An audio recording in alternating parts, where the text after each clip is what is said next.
આજરોજ ખેડા જિલ્લાનું વડુ મથક નડિયાદ મુકામે રમઝાન ઈદનો હર્ષોલ્લાસ અને શાનો શૌકતથી ઉજવણી કરવામાં આવી। આ નિમિત્તે નડિયાદ તથા આજુબાજુના મુસ્લિમ બિરાદરો દ્વારા નડિયાદ કબ્રસ્તાન ચોકડી સ્થિત આલોલ કસા કબ્રસ્તાનમાં ઈદગાહમાં શહેરમાં કાજી સાહેબ દ્વારા ઈદની નમાઝ અદા કરવામાં આવી અને ખેડા જિલ્લા મુસ્લિમ સમાજ આગેવાન અને ચિસ્તિયા ફાઉન્ડેશનના પ્રમુખ સોહિલભાઈ ચિસ્તિયા દ્વારા નડિયાદ મુસ્લિમ સમાજ વતી ભારત દેશના તમામ નાગરિકોને રમઝાન ઈદ મુબારકબાદ પાઠવવામાં આવી હતી। પોલીસ પ્રશાસન અને ટ્રાફિક વ્યવસ્થા જાળવે તે બદલ આભાર વ્યક્ત કરવામાં આવ્યો હતો। તમામ મુસ્લિમ સમાજ દ્વારા નમાઝમાં ભારત દેશ અને દુનિયામાં અમન, ભાઈચારો, શાંતિ અને સલામતી જળવાઈ રહે તેવી દુઆઓ કરવામાં આવી હતી। રિપોર્ટર મોહમ્મદ ખાન પઠાણ, માતર, ખેડા।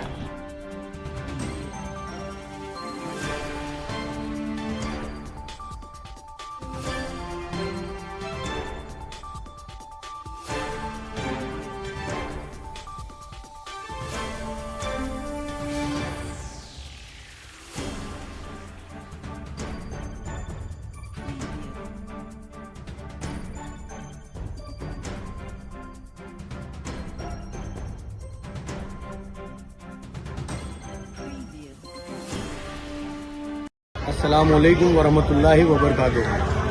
आज रोज रमजानुल मुबारकनी ईदना मौका पर तमाम देशवासीओने मारा नडियाद मुस्लिम समाज वती ईद मुबारक।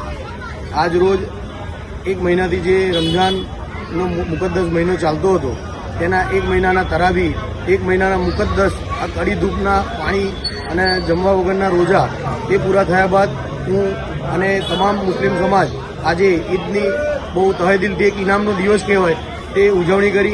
ईदना आ मुकद्दस दिवसे नडियादमां कब्रस्तान ચોકડી આવેલા આલોલ કસા કબ્રસ્તાનમાં તમામ લોકો પોતાના મરહૂમ સગા સંબંધીઓની કબરે ફાતિહો પડવા માટે આવ્યા। તેની સાથે સાથે શાહી ઈદગાહની અંદર નડિયાદના શેર કાજી સાહેબ દ્વારા ઈદની નમાઝ અદા કરવામાં આવી અને બહુ વ્યવસ્થિત શાંતિ અને શિસ્તતા મુજબ આ ઈદનો તહેવાર ઉજવવામાં આવ્યો અને પ્રશાસનનો પણ ખૂબ સારો સાથ સહકાર રહ્યો કે ટ્રાફિકનું પણ બહુ સારું ધ્યાન આપવામાં આવ્યું। તમામ આલમ ઇસ્લામ અને તમામ દેશવાસીઓને આજના મુકદ્દસ દિવસે તહે દિલથી બીજી વાર ઈદ મુબારક અને તેની સાથે સાથે આજે એક ખૂબ મહત્વની દુઆ કરવામાં આવી કે ભારત દેશ અને દુનિયામાં શાંતિ, અમન અને ભાઈચારો પ્રસરી રહે તેવી અલ્લાહની બારગાહમાં આજના મુકદ્દસ દિવસે મારી દિલથી દુઆ। अस्सलामु अलैकुम वरहमतुल्लाहि वबरकातुह। हम दिखाएंगे सच्चाई की खबर चैनल को लाइक कीजिए, सब्सक्राइब कीजिए और हमारे साथ जुड़े रहिए। हम दिखाएंगे आपको सच्चाई की खबर।